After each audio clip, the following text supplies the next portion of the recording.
कहानी की शुरुआत एक बिल्डिंग में बम को डिफ्यूज करने वाली एक टीम और उसके दुश्मनों के बीच गोलीबारी से होती है। कुछ ही देर बाद ये पता चलता है कि ये सिर्फ एक वीडियो गेम है जिसे एक यू नाम का बेरोजगार शरीफ लड़का अपने कुछ टीममेट्स के साथ खेल रहा था। यू के टीममेट्स उसे कैप्टन कहते थे, जिन्होंने कभी भी एक दूसरे से मुलाकात नहीं की थी। गेम खत्म होने के बाद वो सभी लोग एक दूसरे से अगले दिन मिलने का प्लान बनाते हैं, लेकिन पैसे ना होने की वजह से यू हमेशा की तरह इस प्लान को कैंसिल कर देता है। उसी समय यू के पास उसकी मॉम का फोन आया, जो कि पेशे से एक नर्स थी। अपनी मॉम से कुछ देर बात करने के बाद यू दोबारा से गेम खेलने लगा। उसी दौरान उसके बगल में रखे मोबाइल पर किसी का फोन आया। यू ने जब फोन उठाकर बात करी तो उसे ये पता चला कि ये मोबाइल एक लड़की का है जो इस कैफे में गेम खेलने आई थी और गलती से अपना मोबाइल यहीं पर भूलकर चली गई। लड़की यू से बात करते हुए उसे अपने मोबाइल को एक एड्रेस पर लौटाने के लिए रिक्वेस्ट करती है, लेकिन यू गेम खेलने में बिजी था और वो अपनी गेम को छोड़कर कहीं भी नहीं जाना चाहता था। इसी वजह से उसने उसकी बात नहीं मानी, लेकिन लड़की ने उसे फोन लौटाने के बदले में $300 देने का वादा किया। $300 सुनकर यू उसकी बात मान गया, जिसके बाद वो उसका मोबाइल लेकर उसके घर के पते पर चला गया और यही उसकी लाइफ की सबसे बड़ी गलती साबित होने वाली थी। उस लड़की के घर पहुंचने पर यू ने कई बार घर का डोरबेल बजाया, लेकिन गेट पर कोई भी नहीं आया। गेट खुला होने की वजह से यू घर के अंदर चला गया और अंदर उसने ये देखा कि वो लड़की बाथरूम में नहा रही थी।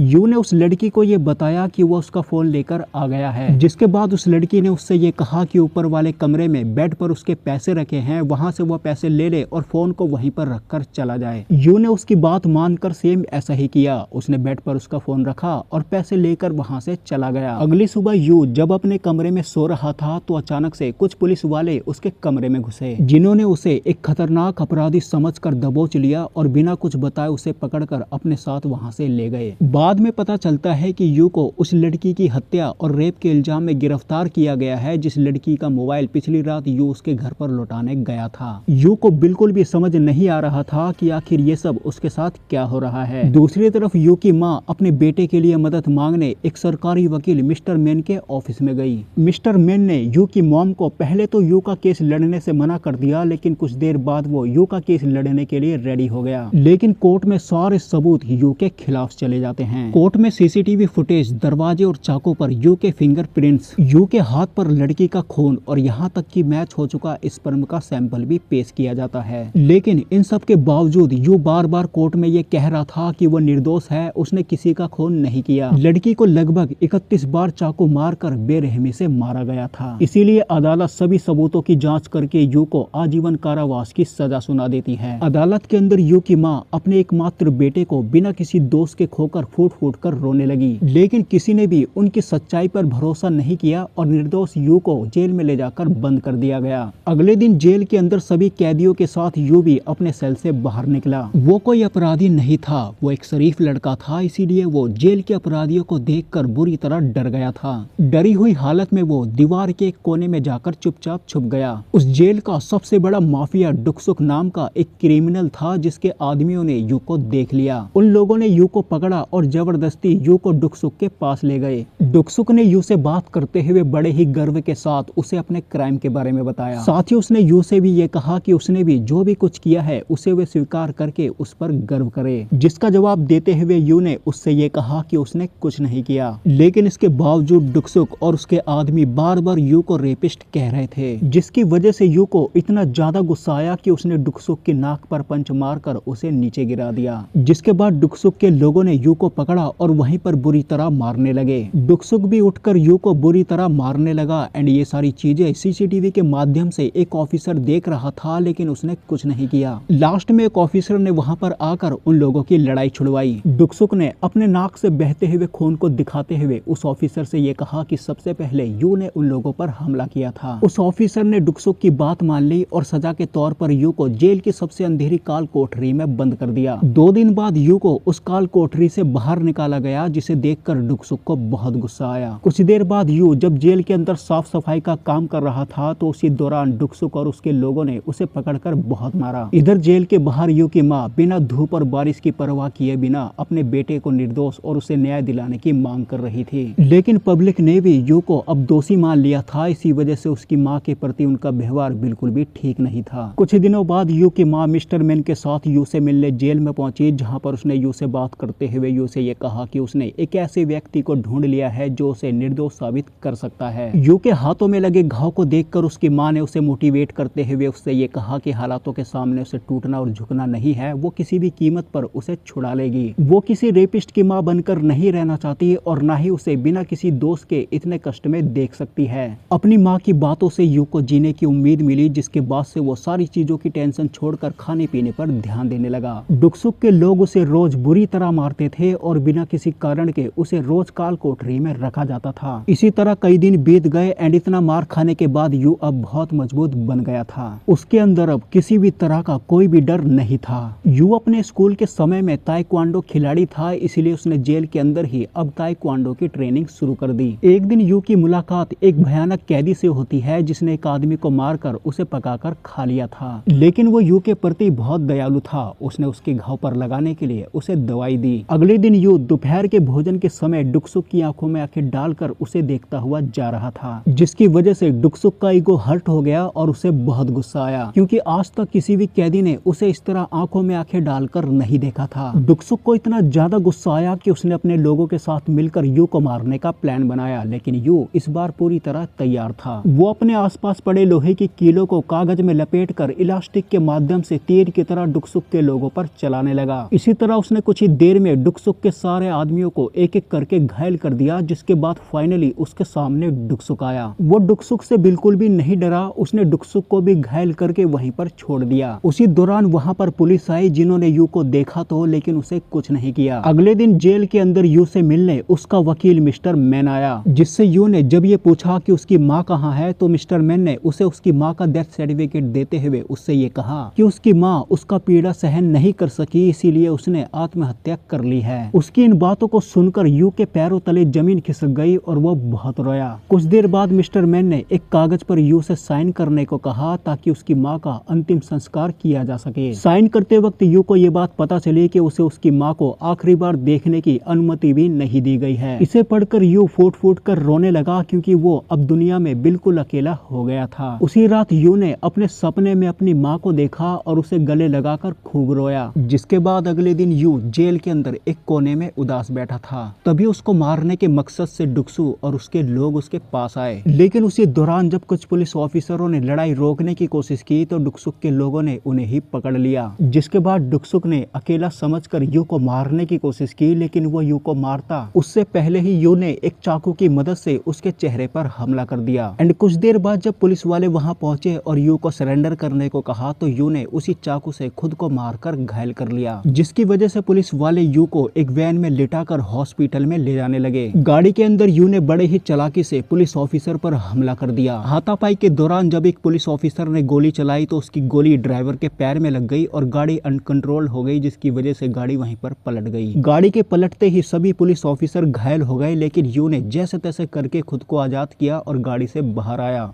लेकिन तभी पीछे से एक पुलिस ऑफिसर ने उसे रोकने के लिए उसके ऊपर गन तान दी, लेकिन कुछ देर बाद उसने गन को नीचे कर लिया, क्योंकि शायद वो भी समझ चुका था कि यू बेगुनाह है। थोड़ी देर बाद ही यू के भागने की खबर पूरे न्यूज चैनलों और अखबारों में दिखाया जाने लगा और शहर की पुलिस चारों तरफ यू को बुरी तरह ढूंढ रही थी। उसी दौरान यू को एक विदेशी जोड़ा दिखाई दिया जिनकी गाड़ी खराब हो चुकी थी एंड उन्हें जल्द से जल्द अपने देश वापस जाने के लिए फ्लाइट पकड़नी थी। यू ने जल्दी से जाकर उनकी गाड़ी ठीक करी और उनसे लिफ्ट मांगी। वो दोनों विदेशी थे, इसी वजह से वो यू को नहीं पहचान पाए। एयरपोर्ट पहुंचने के बाद उन दोनों ने गिफ्ट के तौर पर यू को अपनी गाड़ी दे दी, क्योंकि यू ने उन दोनों की मदद की थी। उस गाड़ी की मदद से यू सीधा मिस्टर मैन के ऑफिस में पहुंचा, जिसे देखकर मिस्टर मैन घबरा गया। जिसके बाद उसने कॉफी बनाने के बहाने पुलिस को इन्फॉर्म कर दिया। यू ने मिस्टर मैन से बात करते हुए उस आदमी के बारे में पूछा जो उसे निर्दोष साबित कर सकता था, जिसका जवाब देते हुए मिस्टर मैन ने उसको ये बताया कि किसी ने उसकी माँ के साथ मजाक किया था और इसी मजाक को ना सहने की वजह से उसकी माँ ने आत्महत्या कर ली थी। साथ ही मिस्टर मैन ने यू को उसके माँ की एक आखिरी निशानी दी, जो कि एक माला थी। यू ने ही इस माला को अपनी मॉम के बर्थडे पर गिफ्ट के तौर पर उन्हें दिया था। मिस्टर मैन ने यू को सलाह देते हुए उससे ये कहा कि वो पुलिस को सरेंडर कर दे, वो दोबारा से उसका केस अच्छी तरीके से लड़ेगा। तभी यू को पुलिस की गाड़ी का सायरन सुनाई दिया, जिसके बाद वो जल्दी से अपनी माँ की माला लेकर वहाँ से भाग निकला। यू भागकर सीधा एक कैफे में गया, जहाँ पर उसने उसने इंटरनेट पर अपने खिलाफ छपे हुए आर्टिकल को पढ़ना शुरू कर दिया। कुछ देर बाद उसने अपनी ईमेल को लॉगिन किया तो उसने ये देखा कि उसके टीममेट्स हैरी ने उसे एक वीडियो फुटेज भेजा था। हैरी ने ये कहा कि कैप्टन, आपका उस लड़की के घर के अंदर घुसने का सीसीटीवी फुटेज कोर्ट में पेश किया गया, लेकिन घर से बाहर निकलने का नहीं। कैमरे की खराबी बताकर इस बात को टाल दिया गया, लेकिन आपके घर से बाहर निकलने का ये वीडियो गाड़ी के एक डैश कैमरे में रिकॉर्ड हो गया, जिसमें आपके घर में घुसने से लेकर बाहर निकलने का समय 3 मिनट 16 सेकंड का था। और सिर्फ 3 मिनट में किसी लड़की का बलात्कार करके उसका मर्डर करना बिल्कुल असंभव है। ये वीडियो मीडिया को भी दिया गया था, लेकिन किसी ने मीडिया के सर्वर से इस वीडियो को हटा दिया। दरअसल हैरी एक हैकर था, इसलिए उसने इस वीडियो फुटेज को अपने कब्जे में ले लिया था। जिसके बाद हैरी ने यू से मिलने के लिए यू को एक रेस्टोरेंट में बुलाया। कुछ ही देर बाद यू जैसे तैसे करके अपना चेहरा छुपाकर सीधा वहां पर पहुंच गया। तभी उसके सामने एक लड़की आकर बैठी। यू ने उस लड़की से ये पूछा कि हैरी कहाँ है। तब उस लड़की ने उसे एक मोबाइल दिया। उस मोबाइल पर हैरी का कॉल आया और यू ने जब कॉल उठाकर हैरी से बात करी तो उसको ये पता चला कि हैरी कोई और नहीं बल्कि उसके सामने बैठी लड़की है। वो एक सॉफ्टवेयर के माध्यम से अपनी आवाज बदलकर बात करती थी। हैरी यू को अपने साथ लेकर अपने घर गई, जहाँ पर एक बहुत बड़ा हैकिंग और कंप्यूटर का सेटअप था। हैरी ने वहां पर सबसे पहले यू को खाना खाने के लिए दिया एंड खाना खाते समय यू को अपनी मॉम की याद आने लगी और वो वहीं पर रोने लगा। तभी उस कमरे में 3 लोग और आ जाते हैं। ये तीनों वही लोग थे जिनके साथ यू मल्टीप्लेयर गेम खेला करता था, यानी कि उसी के टीम मेंबर थे। इनमें से एक का नाम यांग था जो पेशे से टेक्नीशियन था, दूसरे का नाम डिमोलेशन था जो फिल्मों में BFX का काम करता था, तीसरा आदमी एक अंकल था जिसका नाम नेगेटिव स्पेस था जो पेशे से एक प्रोफेसर था। अंकल कहते हैं कि 2 लोग और हैं जो बाद में आएंगे, जिनमें से एक का नाम कंसी है और दूसरे का नाम कवर है। वह सभी लोग यहाँ पर यू की मदद करने आए थे क्योंकि गेम के अंदर हमेशा यू उन लोगों की मदद करता था। अगले दिन मिस्टर मैन यू के केस को स्टडी करते वक्त दुख सुख के बारे में जान जाता है। इधर हैरी ने हाल ही में कुछ ऐसे ही होने वाले क्राइम की डिटेल इकट्ठा करी थी जिसे उसने यू को दिखाया, लेकिन इन सभी में ध्यान देने वाली बात ये थी कि इन सभी क्राइम एविडेंस को किसी एग्जीबिशन की तरह दिखाया गया था। साथ ही उसने एक ट्रक का जिक्र किया। ये ट्रक हर उस जगह पर खड़ा था जहां पर ये क्राइम हुए थे। जिसके बाद हैरी ने इस ट्रक के नंबर को ट्रेस करके उसका पता निकाला। ये ट्रक एक बहुत बड़े गाड़ियों के कबाड़ खाने में खड़ा था एंड वहां पर यू और डिमोलेशन भी पहुंच गए थे। यू ने वहां पर ये देखा कि 2 लोगों ने उस ट्रक को वहां पर खड़ा किया और अपनी गाड़ी में बैठकर कहीं जाने लगे। यू ने भी उनका पीछा करा और सीधा उनका पीछा करते करते एक घर में पहुंचा, जहां पर उसने ये देखा कि एक बहुत मशहूर एक्टर का कत्ल हो गया था एंड कुछ लोग वहां पर साफ सफाई कर रहे थे। यू ने बड़े ही चालाकी से उन लोगों की वीडियो बना ली। उसी दौरान यू ने ये देखा कि 2 लोगों ने उस एक्टर की डेड बॉडी को फ्रिज में डाला और उसे पास के एक बिल्डिंग में ले गए। उस बिल्डिंग में सिक्योरिटी होने की वजह से यू उस बिल्डिंग के अंदर नहीं जा पाया। जिसके बाद अंकल और डिमोलेशन उस बिल्डिंग में एज ए टेक्नीशियन बनकर गए, जहां पर डिमोलेशन ने बड़े ही चालाकी से उस बिल्डिंग के मेन सर्वर को हैरी के सिस्टम से कनेक्ट कर दिया, जिसकी वजह से अब बिल्डिंग के पूरे सिस्टम का कंट्रोल हैरी के हाथ में था। हैरी ने यू से बात करते हुए उसे 1306 में जाने को कहा। यू जब उस अपार्टमेंट में गया तो वहां पर उसे उस एक्टर की फोटो दिखाई दी जिसका कत्ल हुआ था। वहीं पर उसने उस फ्रिज को भी देखा जिसके अंदर उस एक्टर की डेड बॉडी थी। तभी वहां पर कुछ लोग आए जिन्होंने वहां पर सारे सबूत प्लांट करके उस पूरे लोकेशन को क्राइम सीन में बदल दिया। वहीं पर एक कैमरा भी लगा हुआ था जिसके जरिए मिस्टर मैन ये सारी चीजें देख रहा था। उसने यू को भी देख लिया। इन सभी के पीछे मिस्टर मैन का ही हाथ था और वो इन सभी चीजों का मास्टरमाइंड था। दरअसल मिस्टर मैन अपने क्लाइंट को बचाने के लिए ऐसे निर्दोष और शरीफ लोगों को टारगेट करके उन्हें ऐसे क्राइम में फंसा देता था। ये सारी चीजें उसी के प्लान के अकॉर्डिंग होती थी एंड उसी ने ही अपने क्लाइंट को बचाने के लिए यू को फंसा दिया था। उसने अपने ऑफिस के अंदर ही एक बहुत बड़ा सर्वर रूम बनाया हुआ था जहां से वो ये सारी चीजें कंट्रोल करता था। इस एक्टर को जिसने मारा था वो एक लड़की थी एंड उसके फादर सोल मिस्टर मैन के क्लाइंट थे। इसलिए मिस्टर मैन अपने क्लाइंट की लड़की को बचाने के लिए एक दूसरी बेगुनाह लड़की की तलाश कर रहा था जिसे वो उस एक्टर के खून के आरोप में उस लड़की को फंसा सके।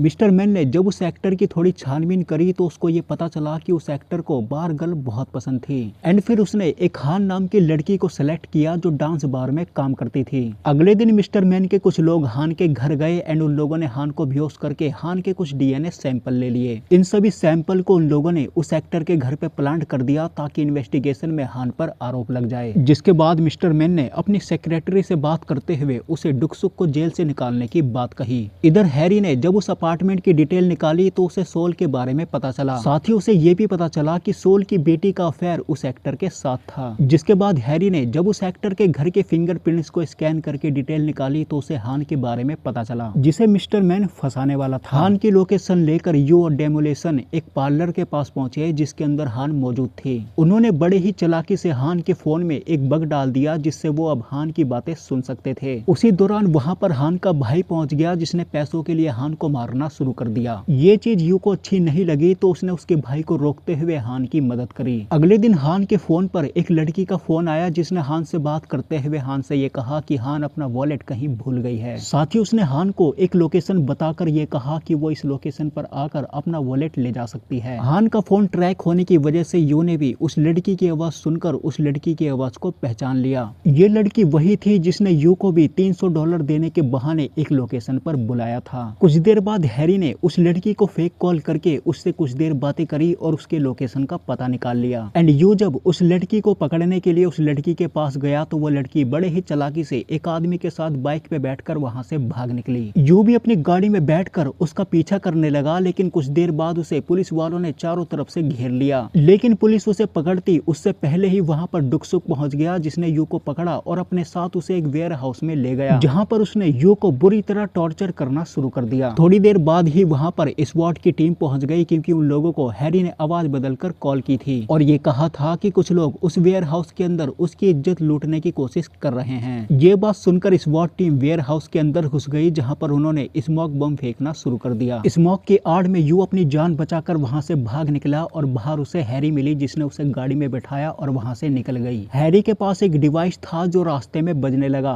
स्कैन करने पे ये पता चला कि मिस्टर मैन ने यू को जो माला दी थी उसके अंदर उसने ट्रैकर को लगाया हुआ था। ये देखकर यू को ना चाहते हुए भी अपनी मॉम की आखिरी निशानी को फेंकना पड़ा और उसे अब ये पता चल चुका था कि इन सब के पीछे मिस्टर मैन का हाथ है। उसी शाम यू ने अपनी टीम के साथ मिलकर एक ड्रोन बनाया जिसके जरिए उसने मिस्टर मैन की बिल्डिंग को स्कैन करने की कोशिश की। स्कैन करने पर उन लोगों को ये पता चला कि मिस्टर मैन ने अपनी बिल्डिंग के अंदर एक बहुत बड़ा सर्वर रूम बनाया हुआ है, लेकिन वो अब मिस्टर मैन के ऑफिस में नहीं जा सकते थे, इसलिए यू ने एक प्लान बनाया। उसने उस एक्टर के घर से उन सारे सबूतों को हटा दिया जो हान को दोषी ठहराने वाले थे। साथ ही उसने वहां पर मिस्टर मैन की तस्वीरों को लगा दिया। जैसे ही ये बात मिस्टर मैन को पता चली तो उसने अपनी सेक्रेटरी को बोलकर उन सारे सबूतों को एक दूसरी जगह पर प्लांट करने का ऑर्डर दिया, लेकिन उसके सबूतों की वैन को यू ने अपनी टीम के साथ मिलकर एक बॉम्ब से ब्लास्ट करवाकर सारे सबूतों को नष्ट कर दिया। दूसरी तरफ हम सॉल की बेटी को देखते हैं जो एक हॉस्पिटल में छुपी हुई थी। वो जल्द से जल्द यहाँ से निकलना चाहती थी जिसके लिए उसने अपने फादर को कॉल किया। उसकी बात सुनकर उसके फादर सीधा मिस्टर मैन के पास गए और उसे जल्द से जल्द अपना काम खत्म करने की धमकी दी, जिसके बाद मिस्टर मैन ने एक नई जगह पर क्राइम सीन बनाना शुरू कर दिया। उसी दौरान यू ने बड़े ही चालाकी से हॉस्पिटल में जाकर उस लड़की को बेहोश किया और उसे सीधा उसी क्राइम लोकेशन पर ले जाकर छोड़ दिया, जिसकी वजह से पुलिस ने उस लड़की को गुनहगार समझकर उसे ही पकड़ लिया। थोड़ी देर बाद जब ये बात मिस्टर मैन को पता चली तो उसे गुस्सा तो आया, लेकिन उसने अपना गुस्सा कंट्रोल किया। उसी दौरान मिस्टर मैन के पास यू ने कॉल किया। मिस्टर मैन ने यू से बात करते हुए उससे ये कहा कि पहली बार उसे कोई चुनौती देने वाला इंसान मिला है, उसे बहुत मजा आएगा। ये सुनकर यू ने उसका कॉल काट दिया, जिसकी वजह से मिस्टर मैन का ईगो हर्ट हो गया। उसने गुस्से में आकर वहीं पर अपना हाथ पैर पटकना शुरू कर दिया एंड उसी दौरान उसकी नजर अपनी सेक्रेटरी पर पड़ी। उसकी सेक्रेटरी बेहोश पड़ी थी। दरअसल यू ने उसे भटकाने के लिए कॉल किया था। जिसके बाद मिस्टर मैन अपने सर्वर रूम में जाने लगा, तभी अचानक से उस पर यू ने हमला कर दिया। यू ने उसे मार मार कर घायल कर दिया, जिसके बाद उसने वहां पर अपनी कुछ वीडियोस देखी जिसमें उसने ये देखा कि कैसे उन लोगों ने उसे फंसाने के लिए सबूतों को प्लांट किया था। तभी मिस्टर मैन ने यू को ये बताया कि उसने ही उसकी मॉम को मारा था, क्योंकि उसकी माँ यू को बेगुनाह साबित करने की कोशिश कर रही थी और फ्यूचर में कभी न कभी मिस्टर मैन के लिए प्रॉब्लम क्रिएट हो सकती थी। इसीलिए मिस्टर मैन ने उसकी माँ को अपने रास्ते से हटा दिया। ये सुनकर यू को बहुत गुस्सा आया एंड उसने एक बार फिर से मिस्टर मैन को मारना शुरू कर दिया। साथ ही उसने वहां पर मिस्टर मैन का डाटा ट्रांसफर करने की कोशिश की, लेकिन मिस्टर मैन ने उसको ये बताया कि डाटा ट्रांसफर होने में पूरे 30 मिनट लगेंगे और तब तक डुकसुक उसके साथियों को खत्म कर चुका होगा। तभी यू के पास डुकसुक का कॉल आया और उसको ये पता चला कि डुकसुक ने उसके सभी साथियों को पकड़ा हुआ है। ये सुनकर यू ने मिस्टर मैन को छोड़ दिया और जल्दी से अपनी गाड़ी में बैठकर अपने दोस्तों को बचाने के लिए निकल गया। इधर डुकसुक उसके साथियों को मारने ही वाला था, तभी अचानक से वहां की लाइट चली गई। लाइट जाते ही यू ने डुकसुक और उसके लोगों पर हमला कर दिया और अपने साथियों को बचाकर वहां से भाग निकला। इधर मिस्टर मैन ने मीडिया को कांटेक्ट करके उनको ये बताया कि उस लड़की को उस एक्टर के खून के आरोप में यू ने अपने साथियों के साथ मिलकर फंसाया है। इतना कहकर उसने एक सीसीटीवी फुटेज दी जिसके अंदर यू लड़की को हॉस्पिटल से ले जा रहा था। पूरे न्यूज चैनलों पर यू और उसकी टीम के खिलाफ न्यूज चल रही थी, लेकिन यू ने अपनी टीम से ये कहा कि उन्हें कुछ नहीं होगा, जिसके बाद वो सीधा एक न्यूज चैनल के स्टूडियो में पहुंचा, जहां पर उसने पूरा स्टूडियो खाली करवा लिया, जहां पर उसने अपने सभी साथियों को छोड़ दिया, जिसमें से 2 लोग पुलिस को रोकने की कोशिश करने लगे एंड हैरी स्टूडियो के सिस्टम पर जाकर मिस्टर मैन का डाटा ट्रांसफर करने की कोशिश करने लगी। इधर यू ने पुलिस के सामने जाकर खुद को सरेंडर कर दिया और कुछ देर बाद हैरी को छोड़कर उसके बाकी दोस्तों ने भी खुद को पुलिस के हवाले कर दिया। ये देखकर मिस्टर मैन बहुत खुश हुआ, तभी अचानक से उसका सारा डाटा ट्रांसफर होने लगा। उसी दौरान उसकी निगाह उस पेन ड्राइव पर पड़ी जिसे यू ने डाटा ट्रांसफर करने के लिए लगाया था।